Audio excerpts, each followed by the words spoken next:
Chapter 1. The Unwelcome Storm. The rain fell heavily, each drop a drumbeat against the tin roof of the isolated cabin. Jane sat by the flickering fire, her hands wrapped around a mug of lukewarm tea. The forecast hadn't predicted such a fierce storm, but here it was, battering the windows and howling through the trees like a banshee. Jane had come to this remote cabin for a weekend of solitude and writing. The hectic pace of city life had worn her thin, and she craved the tranquility of nature. But as the storm raged outside, she couldn't shake the feeling that she was not alone. The wind picked up, causing the trees to sway and creak. Shadows danced on the walls, creating eerie shapes that seemed to move with a life of their own. Jane shivered, pulling her cardigan tighter around her shoulders. She glanced at the clock on the mantel. It was just past midnight. Chapter 2. The Unseen Presence. She tried to focus on her writing, but the words wouldn't come. Instead, her mind kept drifting to the strange feeling that had settled over her. It was as if the cabin itself was alive, watching her, waiting for something. A sudden crash from the kitchen made her jump, spilling her tea. She cursed under her breath and set the mug down, wiping her hands on her jeans. Taking a deep breath, she rose and made her way to the kitchen, the floorboards creaking under her feet. The kitchen was dark, the only light coming from the dim bulb above the stove. Jane fumbled for the switch, and the room was flooded with harsh light. She scanned the room, her heart pounding in her chest. The source of the noise became apparent. A pot had fallen from the counter, its contents spilled across the floor. As she bent to clean up the mess, a chill ran down her spine. She stood up slowly, feeling the hairs on the back of her neck rise. She turned, half expecting to see someone standing behind her. But the room was empty. Jane shook her head, trying to dispel the unease that had settled over her. She cleaned up the pot and its contents, then returned to the living room. The fire had died down, and she added another log, watching as the flames licked at the dry wood. Chapter 3. The Stranger in the Rain. Just as she was beginning to relax, there was a knock at the door. Jane froze, her heart racing. Who could be out here in the middle of a storm? She hesitated, then slowly made her way to the door.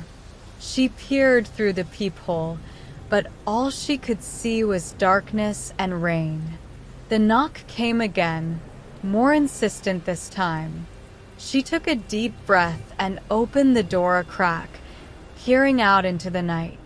A man stood on the porch, drenched and shivering. He looked to be in his late 30s, with dark hair plastered to his forehead and a look of desperation in his eyes. "Please," he said, his voice barely audible over the sound of the rain. "I need help. My car broke down a few miles back, and I got lost in the storm."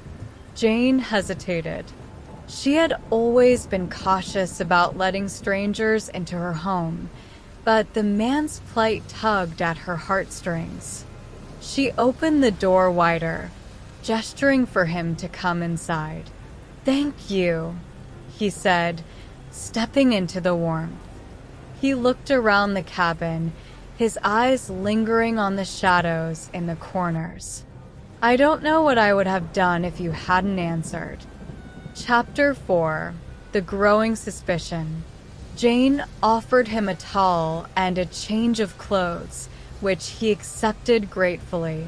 As he changed in the bathroom, She tried to shake off the feeling of unease that had returned with his presence.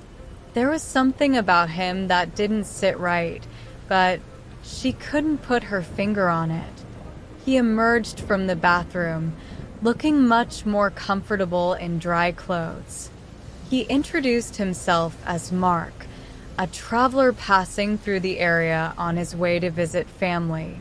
They made small talk for a while, but Jane couldn't ignore the nagging feeling that something was off.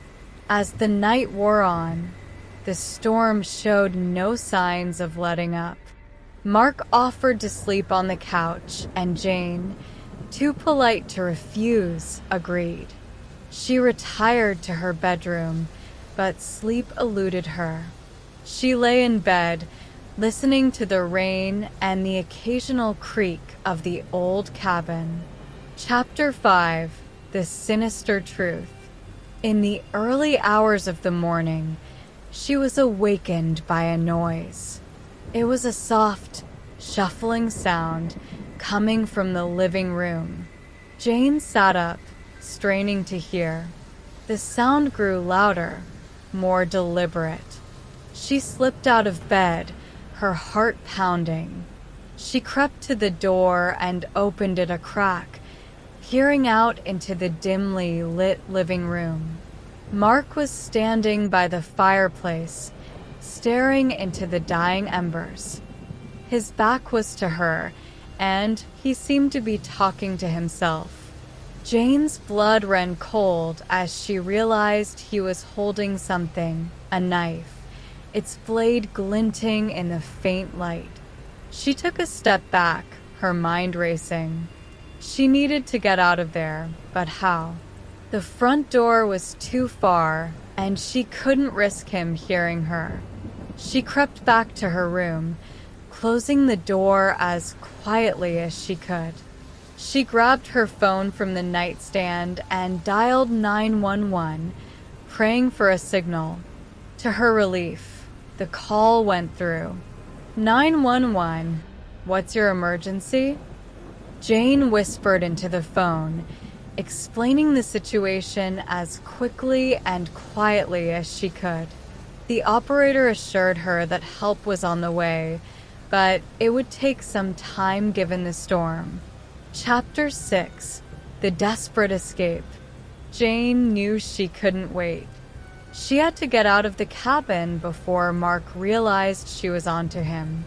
She looked around the room, searching for anything she could use to defend herself. Her eyes fell on a heavy lamp on the nightstand. She took a deep breath and picked up the lamp, holding it tightly. She crept to the door, easing it open just enough to see into the living room. Mark was still by the fireplace, his back to her.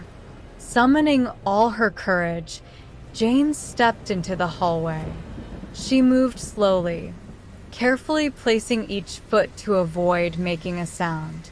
She was halfway to the front door when a floorboard creaked loudly under her weight. Mark spun around, his eyes wide with surprise and anger. He lunged at her, the knife flashing in his hand. Jane swung the lamp with all her might, striking him in the head. He staggered back, dazed. Jane didn't wait to see if he would recover. She bolted for the door, yanking it open and fleeing into the storm. The rain lashed at her, and the wind tore at her clothes, but she kept running, her heart pounding in her chest.